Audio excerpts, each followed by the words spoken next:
औज़ुबिल्लाहिमिनश्शैतानिर्रजीम बिस्मिल्लाहिर्रहमानिर्रहीम अस्सलामु अलैकुम। डियर स्टूडेंट, उम्मीद करता हूँ कि आप ठीक होंगे। आज जो मोस्ट इंपॉर्टेंट टॉपिक आपकी खिदमत में लेकर हाजिर हुआ हूँ वो है दी वन वे एनोवा टेस्ट।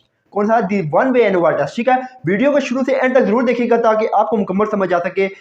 देखिए, अब देखिए इसकी जो स्टेटमेंट है, describe the method of analyse of variance of the one way and classification and apply it to for the following. आपने एनालाइज करना है। ठीक है, अब जैसे कि आपके पास जो डाटा आपको दे दिया गया है, 4 सैंपल आपको दिए गए हैं। ठीक है, अब हर क्वेश्चन में 3 सैंपल भी दे सकते हैं, 5 भी दे सकते हैं, लेकिन ये जो क्वेश्चन मैं आपको कराऊंगा इस 4 सैंपल वाला क्वेश्चन है। ठीक है, तो अब देखिए 4 सैंपल आपको दे दिए गए हैं। ठीक है, और अब आपने क्या करना है, सबसे पहला स्टेप जो होता है वो formulate null and alternate hypothesis. ठीक है, आपने एफ टेस्ट भी निकाला होगा, टी टेस्ट, जेड टेस्ट ये पीछे किए होंगे आपने, बिल्कुल सेम टू सेम वही होता है लेकिन थोड़ा सा डिफरेंट है। ठीक है, अब देखिए formulate null and alternate hypothesis सबसे पहला स्टेप है जो कि ये किया हुआ है। ठीक है, मैंने सबसे पहले ही लिख लिया, मैंने कहा ताकि बच्चों को इजीली समझा सकूं, काफ़ी टाइम ज़ाया हो जाता है लिखने में ना, तो इजी हो जाता है इस तरह। अब देखिए formulate null and alternate hypothesis में सबसे पहला जो स्टेप है वो नल हाइपोथेसिस। नल हाइपोथेसिस क्या होता है? अब देखिए जैसे कि 4 सिंपल थे ना, मैंने कहा कि जो 4 सिंपल के जो मीन है वो इक्वल हैं। ठीक है, अब मैंने म्यू1 क्या दिया, म्यू2, म्यू3, म्यू4 इक्वल कर दिया। ठीक है, सबसे पहले नल हाइपोथेसिस में।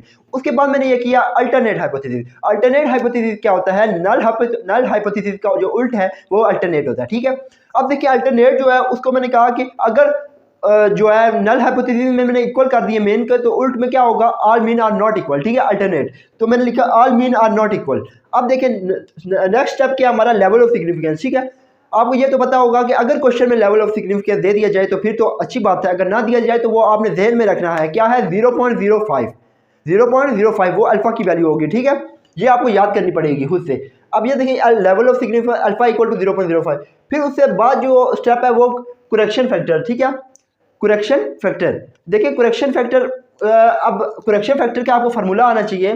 करेक्शन फैक्टर का फार्मूला ये होता है कि डिवाइड बाय एन। अब देखिए करेक्शन फार्मूला होता है टी डबल डॉट का whole square divide by number of observation. ठीक है, अब ये जो है मैं जब टेबल में बनाऊंगा ना और निकालेंगे वो आपको इजीली पता चल जाएगा वहीं से। ठीक है, टेंशन नहीं लेना, लेकिन आपने याद रखना है कि जो CAF है करेक्शन फैक्टर, उसका फार्मूला जो होता है वो टी डबल डॉट का whole square divide by number of observation होता है। ठीक है, अब मैंने ये फार्मूला हो गया। ठीक है, इसी तरह total sum of square and between sum of square निकालते हैं। ठीक है, टोटल सम ऑफ स्क्वायर का क्या फार्मूला है? डबल समेशन xij का whole square minus correction factor. आपने जो डबल समेशन का मतलब यही है कि जो आई जे याद रखें कि जो अभी मैं आगे बताऊंगा इंशाल्लाह, सिर्फ आप अभी टेबल को ये फार्मूला याद रखें, डबल समेशन xij का whole square minus correction factor. ठीक है, अब बिटवीन सम ऑफ स्क्वायर का क्या फार्मूला है? Summation T dot J divide by R minus correction factor. ठीक है, अब देखिए अब टेबल पे आ जाए। अब टेबल आपका कंसेप्ट क्लियर होगा ना इंशाल्लाह ताला। ये जो फार्मूले उनमें सिर्फ इजीली वैल्यू ही पुट करनी है आपने। ठीक है, अब देखिए टेबल पे आ जाते हैं हम। x1, x2, x3, x4 4 sample है, x1, x2, x3, x4। ठीक है, अब देखिए मैंने मतलब कि जो सैंपल लिखा इसकी 3 रो हैं। ठीक है, रो तो आपको पता है ना, आपने मैथ में पढ़ा होगा, स्ट्रेट लाइन जो होती है वो रो होती है, कॉलम वर्टिकल होती है। ठीक है, हॉरिजॉन्टल रो होती है, वर्टिकल क्या होती है? कॉलम। लेकिन इस स्टैटिस्टिक में हमने जो रो है उसको आई से कर, हमने कहा जो रो है वो आई होगा और जो कॉलम है वो जे होगा। ठीक है, वो इसी वजह से ये डबल समेशन डाला हुआ है ना। डबल समेशन का मतलब ये है कि आई जे दोनों का समेशन लिया हुआ है। ठीक है ना, वो जो एक वैल्यू आई है ना समेशन, डबल समेशन xij का होल स्क्वायर, इसका मतलब है आई जे दोनों के हिसाब से जो है वो वैल्यू होगी। ठीक है, अब देखें, अब मैंने अब सिंपल के x1, x2, x3, x4 नाम दे दिया सिंपल को। अब मैंने क्या किया, 3 रो थी, 11, 4, 6 एलिमेंट थे फर्स्ट रो के, फर्स्ट कॉलम के, सॉरी। अब देखिए x1 का आपने होल स्क्वायर ले लेना है। ठीक है, आपने जब x1 का होल स्क्वायर लिया ना तो 11 का 121, 4 का 16, 6 का 36। ठीक है, उसके बाद आपने इसी तरह x2 है उसका होल स्क्वायर ले लिया। अब यहाँ से यहाँ तक ये एक ही सैंपल बनता है। ठीक है, ये ना कहना कि ये सेकंड सैंपल है, ये सेकंड सैंपल x2 है। ठीक है, 13, 9, 14 हो गया, उसका स्क्वायर लिया 169, 9 का स्क्वायर 181, 14 का स्क्वायर 196। x3 के 3 एलिमेंट है, 21, 18, 15, 21 का स्क्वायर 441, 18 का 324, 15 का 225 एंड 10 का 100, 4 का 16, 19 का स्क्वायर करेंगे 361। सिर्फ ये स्क्वायर नहीं है। ठीक है, 4 जो आपके पास सैंपल है उनका स्क्वायर ले लेना। ठीक है, अब देखिए उसके बाद आपने ये करना है कि ये टोटल आप लिख दें इधर। ठीक है, और अब देखें आपने टी डॉट जे। अब देखें टी डॉट जे का क्या मतलब है? टी टोटल डॉट, अब देखिए तमाम कॉलम की जो और समेशन वैल्यू जब आप ऐड करेंगे तमाम कॉलम के वैल्यूज़ को तो वो एक वैल्यू आएगी ना। डॉट का मतलब ये समझना, टोटल वन वैल्यू आएगी। कौन सी वन वैल्यू आएगी? जे की। मैंने आपको कहा कॉलम को क्या कहते हैं? जे एंड वर्टिकल रो को क्या कहते हैं? आई। तो आप देखिए जो कॉलम को ऐड करेंगे ना तो टोटल वैल्यू ऑफ जे आएगी। जो डॉट है ना वन वैल्यू ऑफ जे आ जाएगी, ठीक है, ये समझिए total value of J, total one value of J. अब देखिए वो 11 4 15 एंड 6 21, ठीक है। अब देखिए इसी तरह आपने x2 को किया 13 एंड 9 और 14 को प्लस किया 36 आ गया, एंड x3 21 18 एंड 15 को प्लस किया 54 आ गया।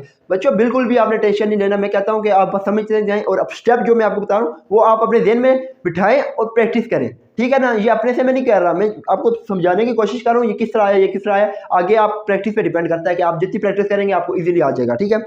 अब देखिए मैं आप उसके बाद क्या करना है, x2 का मैंने x2 जो है इनको प्लस किया 36 आ गया, एंड x3 21 18 15 को प्लस किया तो 54 आ गया, ठीक है। अब देखिए इसी तरह x4 10 4 14 एंड 14 और 19 क्या होता है। अब देखें ये चीज़ मैंने नहीं लिखी इधर, ये आ जाएगी 10 20 29 30 33, ठीक है। अब देखिए अभी पता चला 33, इसको प्लस किया 33 आ गया, ठीक है। अब देखिए उसके बाद हमने क्या करना है, उसके बाद टी डॉट जे जो आपने लिया ना, जो आपने कॉलम जे वैल्यू को आपने सम किया ना, समेशन ले लिया था, अब उसका आपने क्या करना है, स्केल लेना है, टी डॉट जे का होल स्केल ले लेना है। ये देखें टी डॉट जे का होल स्केल, इसका 21 का स्केल क्या होता है 421, 36 का ये 1226, 54 का 2916 एंड 33 का 1089। और याद रखें ये आप अपने साथ कैलकुलेटर रखें, ठीक है ना, कोई मिस्टेक हो भी सकती है, लेकिन मैंने तो मिस्टेक नहीं की होगी, तो मेरी यही कोशिश होती है कोई मिस्टेक ना हो, लेकिन बाद औक़ात हो भी जाती है। अब देखें उसके बाद क्या करना है आपने, समेशन एक्स आई जे का होल स्केल। अब देखें कहने का मतलब ये है कि अब जो x1 है ना, ये रो है, ठीक है, उसकी x1 का होल स्क्वायर था ना, देखिए कहने का मतलब है ये i है, ठीक है, ये i की भी वैल्यू है, रो के हिसाब से i की भी बनती है, और j की समेशन हमने किया ना तो j बन जाएगी, ठीक है। तो अब कहने का मतलब है जब x1 का होल स्क्वायर है ना तो ये रो की वैल्यू बन, ये देखिए ये रो है ना, ये सेकंड रो थर्ड रो, तो अब हम एक्स आई जे करना है, ठीक है, आपका होल स्क्वायर जो आपने लिया ना, अब ये तमाम वैल्यू को जो x1 का होल स्क्वायर की आपने सम करना है। अब देखिए 121 16 प्लस 36 आप करें क्या आएगा, आपका आंसर 173 आएगा, ठीक है। वो आपने ये एक्समेशन एक्स आई जे का होल स्क्वायर कर लेना, ठीक है। अब देखिए सेकंड क्या करना है आपने, जो x2 का होल स्क्वायर है ना वो 169 प्लस 81 प्लस 196 को आप प्लस करें आपको पता चल जाएगा, ये आएगा 446, ठीक है। अब थर्ड देखें x3 का होल स्क्वायर क्या आएगा, 441 को और 324 एंड 225 को प्लस करेंगे तो क्या आएगा 990, ठीक है। आगे x4 का होल स्क्वायर को प्लस करेंगे तो क्या आएगा 477। अब देखिए ये आपको समझ आ गया इतना, ठीक है। अब आपने ये करना है कि टी डॉट जे की जो वैल्यू आई है ना, तमाम वैल्यू को टी डॉट जे की रो के हिसाब से तमाम वैल्यू को अगर ऐड करेंगे तो वो टी डबल डॉट, वही जो मैं आपको क्या था करेक्शन फैक्टर नहीं है, करेक्शन फैक्टर उसके फार्मूले में वो जो है लगता है T double dot divide by number of observation. तो देखिए ये क्या आ जाएगा, तमाम वैल्यू को टी डॉट जे की वैल्यू को ऐड करेंगे तो क्या आ जाएगा टी डबल डॉट, ठीक है। अब देखिए 21 33 54 33 को ऐड करेंगे तो 144 आ जाएगा, ठीक है। एंड अब टी डॉट जे का होल स्क्वायर को ऐड करेंगे 441 1296 प्लस 2916 प्लस 1089 तो ये आ जाएगा 5742, ठीक है। आपने लिख दिया समेशन, आपने क्या कर दिया टोटल आपने टी डॉट जे का होल स्क्वायर का आपने सम कर लिया तो क्या है वैल्यू 5742 के इक्वल है, ठीक है। अब देखिए नेक्स्ट आपने क्या किया, समेशन एक्स आई जे का होल स्क्वायर। अब देखें कहने का मतलब ये है कि अगर फॉर एग्जांपल इन तमाम वैल्यू को मैं ऐड करूं, ठीक है, यहाँ आएगी वैल्यू आती जाएगी, उनको ऐड करूंगा, ठीक है, वो इसके इक्वल होगी, ठीक है। तो वो रो के हिसाब से भी इक्वल होगी और कॉलम रो और कॉलम इक्वल होंगे, तो मैंने इधर किया नहीं है, ठीक है, वन वे है ना, तो वन वे को आप ना करें तो अच्छी बात है। तो अब देखिए कहने का मतलब इधर मैंने नहीं किया, लेकिन इसका इधर देखिए कॉलम के हिसाब से ये किया, इसको मैंने ऐड कर दिया, ठीक है। ऐड किया तो रो कॉलम दोनों आ जाता है, एक्स आई जे का होल स्क्वायर डबल समेशन आई जे, ठीक है, आई जे दोनों आ जाता है। डबल समेशन इस वजह से डाला है कि आई और जे दोनों को सम कर वैल्यू एक ही आती है जो कि 2086 है, ठीक है। इससे समझ आ गई आपको, तो बहुत ही इजी टेबल था। अब नेक्स्ट स्टेप देखें आप, लेवल ऑफ सिग्निफिकेंस तो आपको पता चल गया, करेक्शन फैक्टर क्या होता है C F divide T double dot क्या है आपके पास, जो मैंने आपको कहा था टी डॉट जे की तमाम वैल्यू को जब सम करेंगे तो टी डबल डॉट आएगा, वो आपने क्या किया पुट किया, टी डबल डॉट है 144 का होल स्क्वायर डिवाइड बाई, अब देखिए बहुत ही इंपॉर्टेंट बात है, नंबर ऑफ ऑब्जर्वेशन एन की जगह आपने 12 पुट किया। अब देखिए 1 2 3, अब देखिए सैंपल के 4 सैंपल थे, उनकी कितनी वैल्यू है 3 6 9 12 है, तो मैंने 12 लिख दिया। अब डिवाइड, अब देखिए इसका होल स्क्वायर करेंगे ना 144 का 20736 आएगा, डिवाइड बाई 12 करेंगे तो 1728 आएगा, ठीक है। अब मेरा करेक्शन फैक्टर आ गया, क्या आ गया 1728। अब देखिए उसके बाद मैंने क्या किया, टोटल सम ऑफ स्क्वायर का फार्मूला ये होता है, total sum of square is equal to double summation X I J का whole square minus correction factor. देखिए ये वैल्यू आपने निकाली है ना, ये आ गया ना 2086 माइनस करेक्शन फैक्टर क्या है 1728। जब इसको आपने माइनस कर दिया, दोबारा बता रहा हूँ, double summation X I J का whole square minus correction factor, ये वैल्यू आपके पास आई है 2086 माइनस 1728, तो आपकी वैल्यू आ जाएगी 358 टोटल सम ऑफ स्क्वायर। अच्छा याद रखें कि अगर टोटल सम ऑफ स्क्वायर की वैल्यू आपकी नेगेटिव आ गई तो इसका मतलब है आपका क्वेश्चन गलत है, आपने कोई ना कोई मिस्टेक आपसे हो गई है, क्योंकि टोटल सम ऑफ स्क्वायर कभी क्या नेगेटिव हुआ नहीं हुआ, कभी भी नहीं हुआ, ठीक है ना। अगर आ गया है आपका गलती से तो आपकी कोई ना कोई मिस्टेक हुई है, ठीक है, उसको आप इंप्रूव करें। अब देखिए 358 आ गया। अब बिटवीन सम ऑफ स्क्वायर कैसे निकालते हैं, उसका फार्मूला ये होता है dot summation T dot J का divide by R minus correction factor. अब ये सही से लिखें, ये आपने फार्मूला ये याद रखना है, अपने ज़हन में बिठाएंगे तो आपको आएगा ना। अब इसी तरह मेरा देखा हुआ मैंने जैसे आपको समझा रहा हूँ तो आप सोचेंगे हम ये समझ नहीं आ रही है। आप जब प्रैक्टिस करेंगे ना, जो मैं फार्मूले बता रहा हूँ, और ये आपको समझ आनी चाहिए कि जो चीज़ है टेबल से कैसे आई है, तो वो मैंने आपको समझा दिया। सिर्फ वही टेबल से आपने जो वैल्यू निकालनी है वो आपने फार्मूले में पुट करनी है, क्या इतनी मुश्किल है। अब देखें समेशन टी डॉट जे है डिवाइड बाय आर है माइनस करेक्शन फैक्टर। अब T dot summation T dot जे है 5742, जो वैल्यू आई हुई है देख लें, टी डॉट जे किधर है, समेशन टी डॉट जे का होल स्क्वायर इधर फार्मूले में नहीं डाला था स्क्वायर, ठीक है। ये समेशन टी डॉट जे का होल स्क्वायर की क्या वैल्यू है 5742 और डिवाइड बाय, अब देखिए रो डिवाइड बाय रो है, ठीक है ना। अब ये मैं क्या निकाल रहा हूँ बिटवीन, इसका मतलब है बिटवीन सम ऑफ स्क्वायर, ठीक है। बिटवीन सम ऑफ स्क्वायर का फार्मूला होता है समेशन टी डॉट जे का होल स्क्वायर, जो कि हमने वैल्यू टेबल में निकाली हुई है, डिवाइड बाय रो कितनी है, देखें सिंपल तो 4 है, 4 सिंपल की रो कितनी है 3 रो है, तो मैंने लिख दिया। ये देखें रो कितनी है, नंबर ऑफ रो कितनी है, सॉरी ये देखें इसकी नंबर ऑफ रो है 1 रो 2 रो 3 रो, तो आप इधर लिखें 3 रो। आप देखें 3 रो हो गई है, माइनस 1728 क्या है करेक्शन फैक्टर, जब इसका निकालेंगे तो 186 आएगा, ठीक है। पहले इसको डिवाइड कर दें फिर उसमें से माइनस कर दें, तो क्या आ जाएगा 180 से बिटवीन सम ऑफ स्क्वायर, ठीक है। इतना आपको समझ आ गया। अब अगर आपको इतना समझ आ गया तो मैं नेक्स्ट थोड़ा सा काम रह गया हमारा, वो हम करते हैं एनोवा टेबल बनाना है, ठीक है। तो ये मैं रेज कर दूँ, साथ साथ लिख भी लिया कर ANOVA table.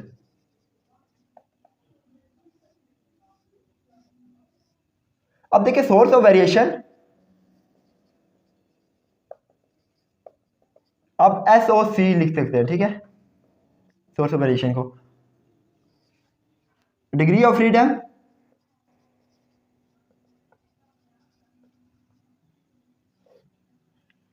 Some of square, mean of square, F। अब देखें between sample and within sample and error भी बोल सकते हैं, ठीक है, विद इन को। अब ये करके फिर आपने क्या कर देना है, जैसे लाइन लगा देनी है, ठीक है।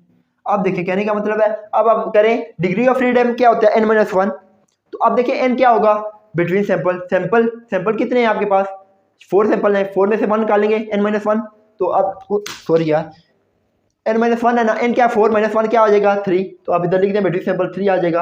अब देखें दूसरी बात ये है कि अब इधर क्या आएगा विद इन सैंपल।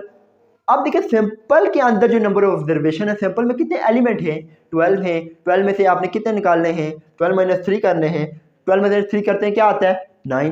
अब आपने n निकालना है, ठीक है, n की वैल्यू जो n-1 आपने किया था ना, डिग्री ऑफ 1 फॉर एग्जांपल समझे k = n-1 होता है ना डिग्री ऑफ फ्रीडम, तो n-1 क्या आया 4 - 1 3, अब k 3 हो गया, ठीक है। तो अब जो नेक्स्ट विद इन सैंपल है ना, विद इन सैंपल की डिग्री ऑफ फ्रीडम जब आप निकालेंगे ना, तो आपने ये करना है कि आपने 12 - k निकालना है, जो विद इन सैंपल के जो एलिमेंट है नंबर ऑफ ऑब्जर्वेशन वो 12 है, उसमें से आपने k की वैल्यू माइनस करनी है, तो 12 - 3 क्या आ जाएगा 9 आ जाएगा, और ये इनको टोटल करेंगे तो क्या आ जाएगा 12 आ जाएगा, ठीक है। अब देखिए सम ऑफ स्क्वायर अब बिटवीन सम ऑफ स्क्वायर की क्या वैल्यू आई हुई है, बिटवीन सम ऑफ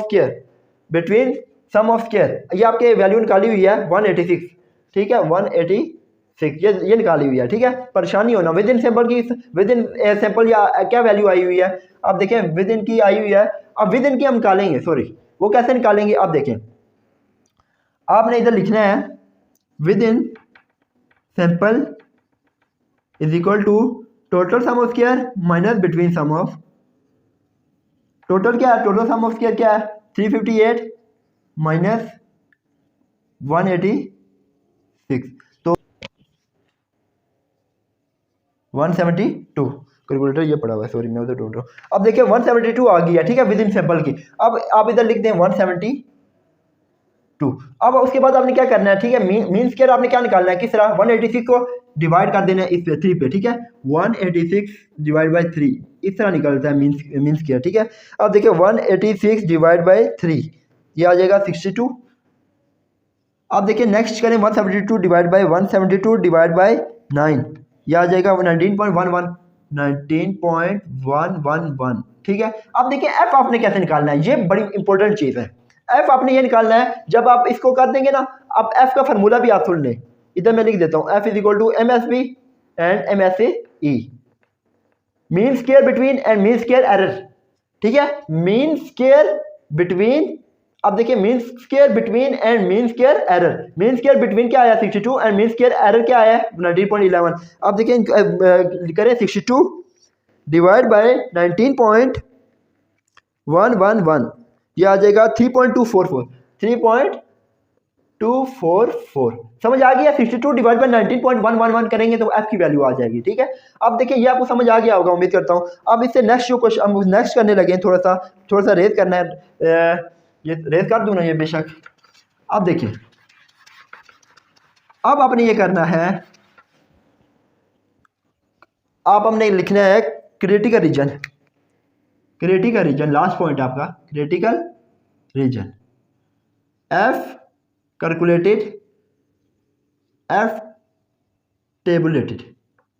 देखिए ये आपने ये याद रखना है, ठीक है ना। क्रिटिकल रीजन कैसे निकालते हैं, ये तो इसी तरह होगी चीज़, ठीक है। जो कैलकुलेटेड आएगी और वो जो टेबुलेटेड है वो आपने वैल्यू पुट करनी है। कैलकुलेटेड क्या आई है 3.244, अब ग्रेटर देन, और टेबुलेटेड क्या है एफ 0.05 तो वो है। लेकिन याद रखें अब आपने क्या लिखना है, सबसे पहले आपने बिटवीन सैंपल की वैल्यू लिखनी है और 3 आई है, और एरर की फिर उसके बाद लिखनी है 9, ठीक है। और जब ये आप टेबल में चेक करेंगे ना तो समथिंग ये टेबल में बनती है 3.86, क्या बनती है ये, आपको टेबल चेक करना आना चाहिए, ठीक है ना। एक साइड पे 3 देखें, एक साइड पे 9 देखें, ठीक है, वो आपने कर लेना है। और ये आ जाएगी 3.244 ग्रेटर देन 3.86। तो अब देखिए ये क्या है, ये तो लेस देन है, लेकिन इन्होंने क्रिटिकल रीजन क्या आ रहा है, ग्रेटर आ रहा है, तो ये गलत है। तो आप लिखें कंक्लूजन कैसे लिखेंगे, कंक्लूजन आंसर देख लें, हमारा यही आ रहा है, बिल्कुल यही आ रहा है। सिंस द कैलकुलेटेड वैल्यू, आप लिखें since the calculated value, since the calculated value F is equal to 3.244 does not fall in critical region, fall नहीं करती क्रिटिकल रीजन में। अच्छा आप देखें, याद रखें कंक्लूजन में बाज़ औक़ात मिस्टेक बच्चे कर देते हैं। जब क्रिटिकल रीजन में फॉल ना करे तो फिर आपने क्या करना है, एक्सेप्ट करना है। क्या करना है, so we accept the null hypothesis. किसको एक्सेप्ट करेंगे, नल हाइपोथेसिस, अल्टरनेट को रिजेक्ट करेंगे, ठीक है। So we accept the